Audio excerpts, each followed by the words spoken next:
The evening air was cool as Lieutenant Maya Jackson stepped out of her car. She smoothed down her dark blue dress and took a deep breath. Tonight was special. After 10 years of hard work in military intelligence, she had finally earned her promotion. The restaurant in front of her, the Sapphire Room, glowed with warm light that spilled onto the sidewalk. It was the kind of place where people spoke in hushed voices and where a meal might cost more than some people had earned in a day. Maya wasn't used to such fancy places. She grew up in a small town where the fanciest restaurant was the steakhouse that opened on Main Street when she was 14. But her fellow officers had insisted on celebrating somewhere special, and who was she to argue? "There she is," called out Lieutenant Patel as Maya walked through the heavy wooden doors.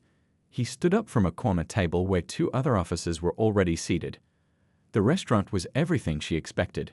Crystal glasses caught the light from chandeliers, white tablecloths draped over every table, and waiters moved silently between tables carrying trays of food that looked like art. "Sorry I'm late," Maya said as she joined her friends. "Traffic was terrible downtown." "Worth the wait," said Captain Rodriguez, raising his water glass. To the smartest officer in our unit, this promotion was long overdue. Lieutenant Chen nodded in agreement. 10 years of service, 4 overseas tours, and now finally the recognition you deserve. Maya felt her cheeks warm at the praise. These people knew her work, knew the long hours she put in analyzing intelligence reports, the nights spent poring over data that others might miss. In the military, your work spoke for itself, and Maya's work had been speaking volumes. The waiter appeared at their table, dressed in a crisp black uniform. "Good evening. May I start you with some drinks?" They ordered, nothing too strong since they all had work tomorrow, and settled into comfortable conversation. The restaurant hummed around them, the soft clink of silverware and murmur of conversations creating a peaceful backdrop. "Remember that mission in 2020? Rodriguez asked, leaning forward. "When Maya spotted that pattern no one else caught." Patel laughed. "How could I forget? The brass thought we were chasing ghosts until she showed them the evidence. Saved a lot of lives that day." The food arrived, dishes with names Maya could barely pronounce, but that tasted even better than they looked. For 2 hours, they ate and talked, sharing stories from their careers and dreams for the future. Maya felt a warmth that had nothing to do with the wine. These people were more than colleagues. They were family chosen through shared purpose and mutual respect. "I never thought I'd make it this far," Maya admitted as they waited for dessert. "When I joined up, my high school counselor told me I was aiming too high." "Well, he clearly didn't know who he was talking to," Chen said with a smile. "You're the most determined person I know." The restaurant had begun to empty, the late hour sending people home to their beds. Through the large windows, Maya could see the city lights twinkling like earthbound stars. Tomorrow would bring new challenges. Her new position came with greater responsibilities, but tonight was perfect. None of them noticed the man who had just walked in through the bar entrance. None of them saw how his eyes narrowed when he spotted their table, or how his hand twitched near his hip as he started walking toward them. None of them could have guessed how quickly their perfect evening would shatter. Maya was just raising her spoon to taste the chocolate dessert the waiter had proudly presented when a shadow fell across their table. She looked up, her smile still in place, expecting another waiter or perhaps the manager. Instead, she found herself looking into the cold, hard eyes of a man whose expression sent a chill through her body. Something was very wrong. The perfect evening was about to turn into something none of them had trained for. Officer Richard Keller didn't plan on going to the Sapphire Room that night. His day had already been bad enough. The chief had called him in for yet another talk about his approach to community policing, whatever that meant. 15 years on the force, and suddenly everyone was so sensitive. After the meeting, he hit Mulligan's bar hard. 3 whiskeys, maybe 4. The bartender had even suggested he take a cab home. But Keller wasn't ready to call it a night. He wanted food, and he wanted somewhere nice. Somewhere people would treat him with the respect a police officer deserved. When he walked into the Sapphire Room, the hostess looked him up and down. His tie was loose, shirt half untucked. "Sir, do you have a reservation?" she asked quietly. "Don't need one," he muttered, pushing past her. "Just getting a drink at the bar." That's when he saw her, sitting there like she owned the place. Maya Jackson was laughing with her friends, dressed up fancy, eating fancy food. The only black person in the whole restaurant. Something about it made his blood boil. He'd had run-ins with military types before, thought they were better than regular cops, and now here she was in a place like this when he'd just been chewed out by his boss. The bartender was saying something to him, but Keller was already moving across the room. He felt a strange calm settle over him, the kind that came before he made an arrest. Only this wasn't an arrest. This was something else. "Well, well," he said, stopping at their table. "Looks like they'll let anyone in here these days." The conversation at the table stopped. 4 pairs of eyes turned to look at him. "Excuse me," Maya said, her fork paused halfway to her mouth. "I said, they'll let anyone in here these days," Keller repeated, louder this time. "Used to be a nice place." Captain Rodriguez stood up slowly. "Sir, we're just having dinner. Maybe you should move along." Keller didn't move. His eyes stayed locked on Maya. "You know, folks work hard to afford places like this. Real jobs, serving their communities every day, not playing soldier overseas." Lieutenant Patel stood up now too. "That's enough. We're all serving our country, just in different ways. Now please leave us alone." The restaurant had gone quiet. At nearby tables, people were watching, some taking out their phones. The manager was hurrying over, a worried look on his face. "Different ways?" Keller laughed, but there was no humor in it. "She doesn't belong here. In this restaurant. In that uniform. Taking jobs from real Americans." Maya set down her fork carefully. "I am a real American," she said, her voice calm but firm. "Born in Ohio. And I'm not in uniform tonight, as you can see. I'm just having dinner with friends." Something in her calm response pushed Keller over the edge. Later, he wouldn't even remember reaching for his gun. But suddenly it was in his hand, pointed right at Maya's face. "Don't talk back to me," he growled. Time seemed to freeze. Maya didn't flinch, though her eyes whitened slightly. Around them, people gasped. Someone screamed. The manager stopped in his tracks. "Put the gun down, officer," Lieutenant Chen said quietly from across the table. "You're making a mistake." But Keller wasn't listening anymore. Words tumbled from his mouth. Ugly words about Maya, about her race, about where she belonged and didn't belong. Through it all, Maya stayed still, her eyes never leaving his face. Her training had kicked in. Don't make sudden movements. Don't escalate. Find a way to connect. "Officer," she said softly, "I can see you're having a rough day. We all have those, but this isn't the way to handle it." Behind Keller, restaurant patrons were quietly sliding under tables. A waiter was on the phone at the bar, speaking urgently. Lieutenant Patel had shifted slightly to the left, positioning himself for a possible intervention. "You don't tell me what to do," Keller said, the gun wavering slightly in his hand. "I've had it with people like you thinking you run everything now." The front door burst open, and 2 uniformed officers rushed in, weapons drawn. They stopped short when they saw who was holding the gun. "Keller." One of them said, clearly shocked. "What the hell are you doing?" The moment hung in the balance. Maya could see the conflict in Keller's eyes. The alcohol, the anger, and now, perhaps, a glimmer of realization about what he had just done. The moment stretched like taffy, everyone frozen in place. Maya could hear her own heartbeat, steady despite the gun pointed at her face. People around them were either ducking under tables or watching with wide eyes.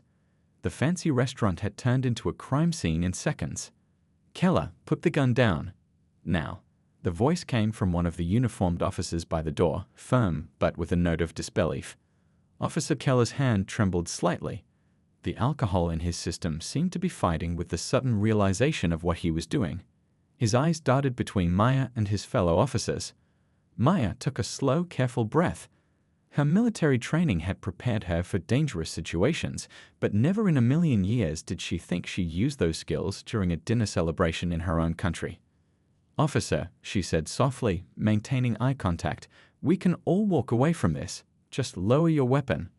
Lieutenant Patel had shifted his weight, ready to move if needed. Captain Rodriguez's hand had slipped below the table, likely near the small off-duty weapon he carried. Lieutenant Chen had positioned herself to shield other diners. "You don't understand," Keller said, his voice unsteady. "None of you understand what it's like." The 2 police officers were inching closer, their own weapons raised. "Rich, buddy, this isn't you," one of them said. "Come on, man, don't throw everything away." From under a nearby table, someone's phone recorded everything. The restaurant manager stood near the kitchen doors, staff huddled behind him, all watching in horror. "Put the gun down, and we'll talk," Maya offered, her voice remaining calm despite the adrenaline rushing through her body. "I want to understand." Something in Keller's expression changed. Maybe it was Maya's composure, or maybe reality was finally breaking through the fog of alcohol and anger. His gun hand lowered slightly. That was all the opening the officers needed. In a blur of movement, they closed the distance. One grabbed Keller's arm while the other knocked the weapon away. It clattered to the floor as they pushed him against a nearby wall. "What the hell, guys?"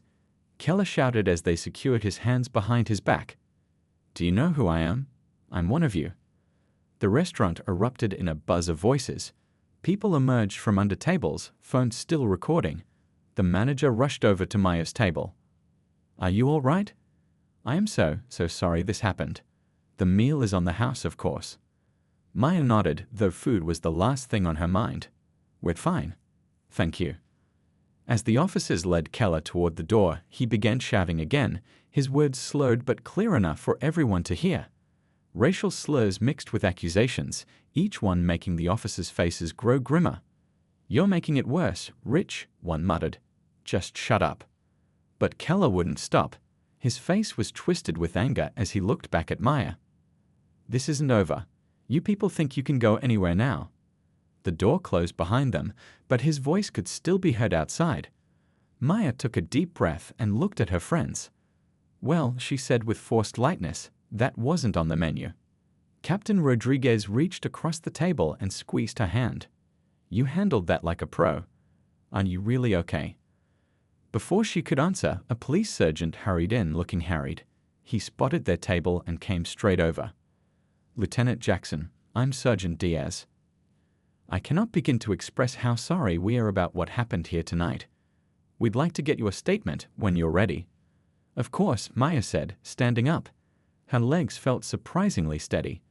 As she followed the sergeant to a quieter area, people in the restaurant began to approach. "That was incredible," said an older woman in an expensive dress. "The way you stayed so calm." "My husband's recording went viral already," a man told her, showing his phone screen. "This is going to be everywhere by morning." Maya hadn't thought about that. She wasn't someone who sought attention, and the idea of becoming the center of a news story made her stomach tighten. The sergeant found a quiet corner. "Take your time," he said kindly. "I know this is a lot." As Maya settled into a chair, she caught sight of the restaurant's front windows. 3 police cars were parked outside, lights flashing. Beyond them, a small crowd had already gathered, some with phones raised. Tomorrow would bring questions, interviews, and attention she never wanted. But tonight, she simply needed to explain exactly what had happened when a police officer had walked into a restaurant and pointed a gun at her because of the color of her skin. Police Commissioner Thomas Wilson hadn't planned on coming to the station at midnight. He was in his pajamas when the call came, and the voice on the other end sounded worried. "Sir, there's been an incident. One of our officers, well, it's bad." 20 minutes later, Wilson walked into a station buzzing with activity despite the late hour. Deputy Commissioner Lotz met him at the door, face grim. "Everyone's in the conference room," she said, leading the way. "The videos are already online, millions of views." Wilson's stomach sank. Videos, plural. 3 different angles so far. Security footage is being pulled now. When they entered the conference room, a dozen senior officers looked up from laptops and phones. Someone had connected a phone to the large screen on the wall. Wilson nodded, and they played the first video. The footage was shaky but clear enough. Officer Keller pointing a gun at a black woman in a blue dress. The woman remained calm while people screamed around her. Then came the arrest, Keller shouting things that made several people in the room wince. "That's Lieutenant Maya Jackson," Lopez explained. "Military intelligence, 10 years of service, decorated twice." Wilson took a seat, suddenly feeling every one of his 60 years. And Keller? An internal affairs captain slid a thick folder across the table. 15 years on the force. This isn't his first problem. Wilson opened the folder and felt his blood pressure rise with each page. complaints about excessive force, particularly with minority suspects, verbal abuse. 3 separate incidents where Keller had drawn his weapon unnecessarily. Each complaint had been investigated and then nothing. No serious consequences. How did he stay on the force with this record? Wilson asked, looking around the room. Uncomfortable silence followed. Finally, Lopez spoke. Different administration, different priorities. Wilson nodded slowly. He'd been appointed commissioner just 8 months ago, promising changes. Now he was staring at exactly why those changes were needed. Where is he now? Holding cell B, still ranting about Lieutenant Jackson. Blood alcohol level was twice the legal limit. Wilson stood up. I want to hear from witnesses. Who've we talked to? We've taken statements from Lieutenant Jackson, her 3 companions, the restaurant staff, and 7 other diners. All consistent. Keller approached their table unprovoked, made racial comments, then pulled his weapon when challenged. The door opened and a young officer hurried in with a flash drive. Security footage from the restaurant, sir. They watched in silence as the crystal-clear footage confirmed everything. There was no gray area, no room for interpretation. An off-duty police officer had threatened an innocent woman with a gun because of her race. The mayor's been calling, Lopez said quietly. And the press is camped outside. Wilson checked his watch. 3 in the morning. Get me everything on Keller's past complaints. I want to know who handled them and why they were buried. Get me Lieutenant Jackson's full military record. And I want to know who Keller's partners and supervisors have been for the past 5 years. The room burst into activity. Wilson stepped out into the hallway, phone in hand. He needed to call the mayor, then the district attorney. By morning, the whole country would be watching how they handled this. In another part of the station, Maya Jackson sat with a cup of cooling coffee. She'd been there for hours, telling her story again and again. Captain Rodriguez and the others had stayed with her, despite her insistence that they could go home. Your family's been called, a kind-faced detective told her. They know you're safe. Maya nodded tiredly. Her parents would be worried sick. Her sister would be furious. The commissioner wants to speak with you personally in the morning, the detective added. And, well, your phone's been blowing up. The video's everywhere. Maya closed her eyes briefly. She'd joined the military to serve quietly, to do important work behind the scenes. Now she was about to become the face of something much bigger. Some big-shot lawyer called 3 times already, Rodriguez said. Offered to represent you pro bono if you want to sue. Maya shook her head. I just want to go home and sleep. But as dawn approached, she knew sleep wouldn't come easily. Not with the memory of that gun pointed at her face, not with the knowledge that tomorrow, her name and face would be on every news channel in the country. The press conference room was packed. Camera crews jostled for position, reporters checked microphones, and photographers adjusted their equipment. The crowd fell silent as Commissioner Wilson walked in, flanked by Mayor Gina Torres and Deputy Commissioner Lopez. Their faces were serious, their posture straight. Good afternoon, Wilson began, his voice steady. Last night, an off-duty officer from our department, Richard Keller, committed acts that violate everything we stand for as police officers and as human beings. The cameras clicked rapidly. Wilson had slept only 3 hours, but his resolve was clear in every word. After reviewing extensive video evidence and witness statements, I have made the decision to terminate Officer Keller, effective immediately. A murmur ran through the crowd. Usually there would be talk of pending investigations or administrative leave. This was different. The district attorney is filing multiple charges, including assault with a deadly weapon, making terrorist threats, civil rights violations, and public intoxication. We are cooperating fully with their office. Mayor Torres stepped forward. Let me be clear, what happened last night was not just one bad officer making one bad decision.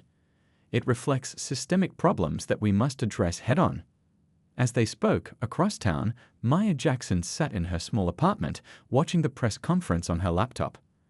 Her phone kept buzzing with messages, family members checking on her, friends offering support, journalists requesting interviews. She'd turned down all media requests so far. Her commanding officer had called that morning, offering her time off, which she'd reluctantly accepted. Back at the press conference, a reporter raised her hand. Commissioner, Is it true that Officer Keller had previous complaints that were ignored? Wilson didn't hesitate. Yes. And that is why, effective today, I am launching an independent investigation into how officer complaints have been handled. This will be conducted by a team of outside experts with full access to all records. Another reporter called out, "What about Lieutenant Jackson? Has anyone from the department spoken with her?"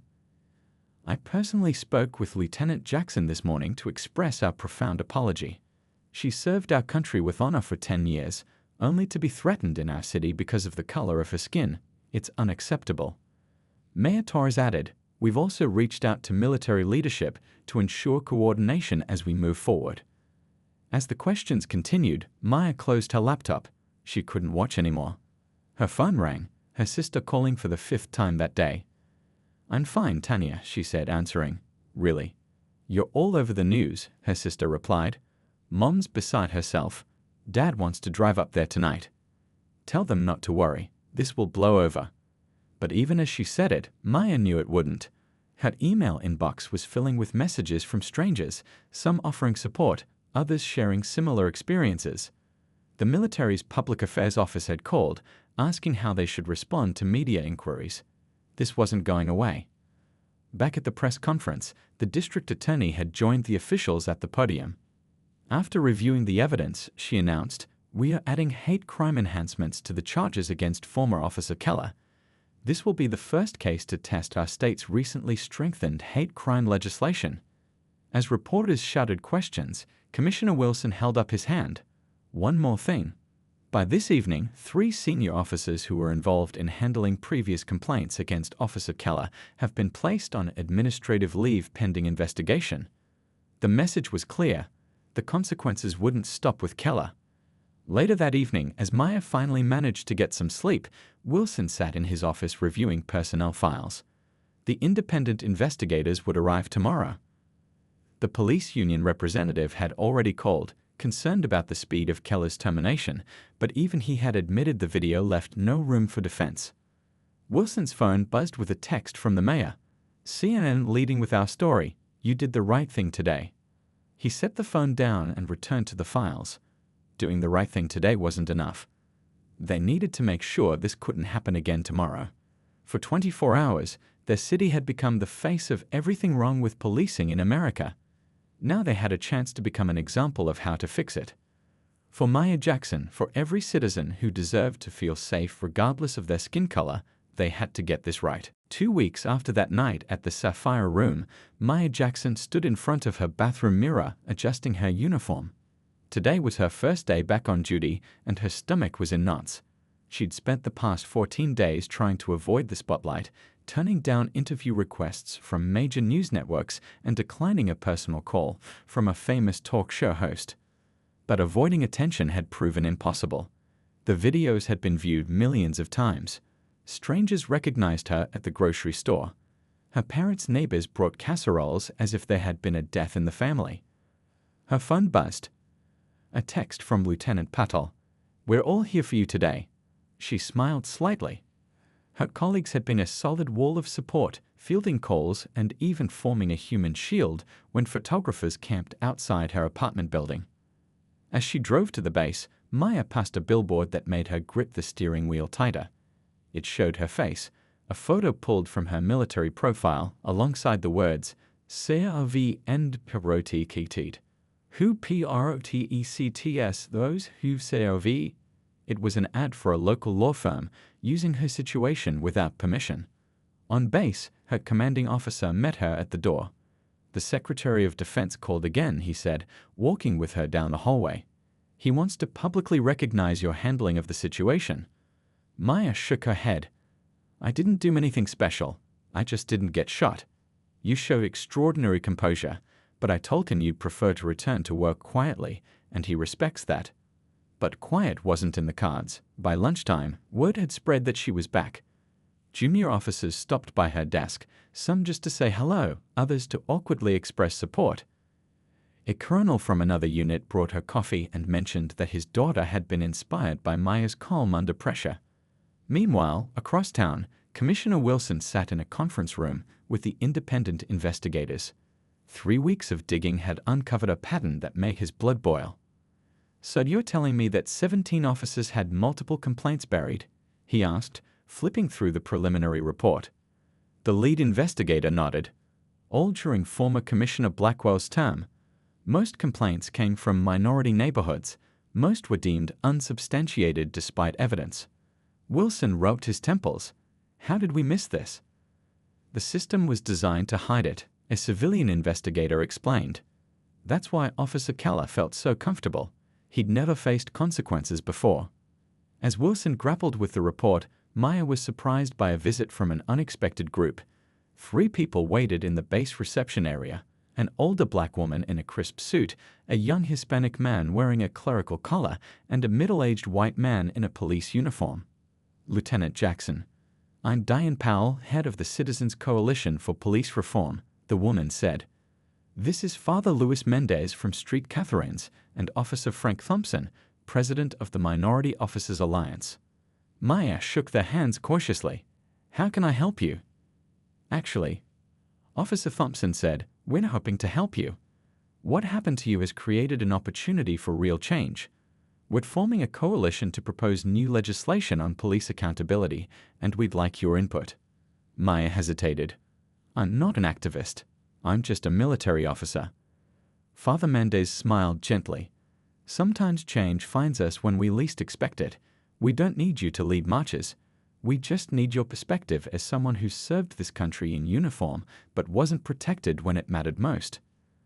Later that evening, Maya sat at her kitchen table with the information packet they'd left. Their proposal included mandatory body cameras, civilian oversight boards with real power, transparent complaint processes, and stricter psychological screening for officers. Her phone rang. Captain Rodriguez checking in. "How was your first day back?" "Weird," she admitted. "I got invited to join some police reform coalition." "Are you going to?" Maya looked at the papers spread across her table. "I don't know. I just wanted to go back to my normal life." "The thing is," Rodriguez said carefully, "you're in a unique position. Military officer, impeccable record, victim of bias. Your voice would carry weight." After they hung up, Maya walked to her window and looked out at the city lights. She'd never asked to become a symbol or to have her face on billboards. She'd joined the military to serve quietly, not to be in the spotlight. But maybe, just maybe, this was a different kind of service, a different kind of duty, one she hadn't asked for, but one that mattered all the same. 6 months passed like a blur. The courthouse steps were crowded with reporters and cameras as Maya walked out into the bright afternoon sunshine. She blinked against the light, suddenly aware of how quiet it had been inside compared to the noise that now surrounded her. "Lieutenant Jackson, how do you feel about Keller's plea deal?" a reporter shouted. "Are you satisfied with the sentence?" called another. Maya paused, glancing at the district attorney who nodded encouragingly. They had prepared for this moment. "The justice system worked today," she said simply. "That's all I ever wanted." Inside the courtroom, just 20 minutes earlier, she had watched former officer Richard Keller stand before the judge, his shoulders slumped in a suit that seemed too big for him now. He'd lost weight in jail, lost the swagger too. 5 years, he'd said bitterly to his lawyer when the sentence was announced. But it could have been much worse if he hadn't agreed to testify against the other officers who had buried complaints against him over the years. Now, as Maya made her way through the crowd, she felt a strange emptiness. For half a year, this case had dominated her life. Testimony, depositions, interviews with internal affairs. All while trying to do her actual job in military intelligence. All while dealing with being recognized everywhere she went. "Lieutenant." She turned to see Commissioner Wilson approaching, his hand extended. "Thank you for seeing this through," he said as they shook hands. "I know it wasn't easy." Maya nodded. "Has the department made the changes we discussed?" "Every single one," he said with obvious pride. "Mandatory bias training started last month. The Civilian Oversight Board had their first meeting last week, and we've completely revamped hiring and promotion practices." She smiled, genuinely pleased. The coalition she'd reluctantly joined had pushed hard for these reforms, and seeing them implemented felt like something good had come from her terrible experience. "Will you be at the Academy graduation next month?" Wilson asked. "The cadets have been asking if you would speak." Maya hesitated. Public speaking wasn't her thing. "I'll think about it," she said, knowing she would probably say yes in the end. That evening, Maya sat on her balcony watching the sunset. Her phone rang, her sister calling. "I saw you on the news," Tanya said. "You looked strong." "I felt tired," Maya admitted. "But it's over now. At least this part." "Mom says to tell you she's proud. Dad too, though he's still mad they made you go through all this." Maya smiled. Her parents had wanted to shelter her from all the attention, not understanding that sometimes you couldn't hide from the spotlight when it found you. A month later, Maya stood at a podium, facing rows of fresh-faced police academy graduates. She'd said yes to the speech after all. The words hadn't come easily. She'd written and rewritten it a dozen times. How do you talk to young officers about justice and service when your most famous interaction with police involved having a gun pointed at your face? "Your badge is a symbol of public trust," she told them, looking at each eager face. "That trust is earned every day, in every interaction with every person you meet." She spoke about her military service, about how both police and military took oaths to protect. She didn't mention Keller by name, but everyone knew his shadow hung over the ceremony. "The hardest person to police is yourself," she said finally. "The highest standard you must uphold is your own." Afterward, new officers lined up to shake her hand. A young woman with determined eyes thanked her for her courage. An older cadet who'd served in the military gave her a respectful nod that meant more than words. As Maya drove home, she passed the Sapphire Room. She hadn't been back since that night. Perhaps she never would. But she slowed down, looking at the restaurant's elegant facade. A new sign had been added below the name, "Home of the Lieutenant Jackson Scholarship Fund for Minorities in Public Service." She hadn't asked for any of this, not the incident, not the attention, not the role she'd been thrust into as a symbol of change. But as she continued home under a sky turning to dusk, Maya felt something she hadn't expected: peace. Not because everything was fixed or because racism had been defeated, but because she'd stood firm with dignity when it mattered most, and in doing so, had helped others find their voice.